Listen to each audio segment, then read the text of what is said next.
अस्सलाम वालेकुम वरहमतुल्लाहि वबरकातुहू। मैं मोहम्मद दानिश कादरी एक दफ़ा आपकी बारगाह में फिर हाज़िर हूँ। मुझे काफ़ी लोग मैसेजेस कर रहे हैं ग्रुप में, व्हाट्सएप पे और मेरे ऑफिशियल यूट्यूब पेज मुर्शिद जिम में कि हमारी शादी नहीं हो रही है, हमें कोई वजीफ़ा बताएं कि हमारी शादी हो जाए। मैं मुजरब अमल लेकर हाज़िर हुआ हूँ। आपकी शादी इंशाल्लाह जल्द से जल्द हो जाएगी। अल्लाह ने चाहा तो घर भी अच्छा चलेगा। वजीफ़ा देखने से पहले मेरा चैनल सब्सक्राइब कर लें और बेल आइकॉन पर क्लिक करें कि आपको इसी तरह की वीडियोस मिलती रहें।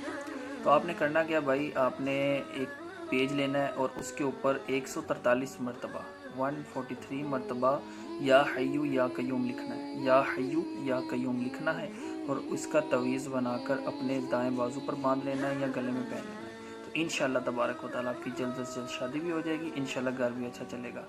तो ऐसी वीडियोस देखने के लिए मेरा चैनल सब्सक्राइब करें। इंशाल्लाह ज़रूर आपको इसी तरह की नई नई वीडियोस, रूहानी इलाज वगैरह और घरेलू इलाज वगैरह बताते रहेंगे और इस्लाही बयानात वगैरह भी मिलते रहेंगे। अस्सलामु अलैकुम वरहमतुल्लाहि वबरकातुहू।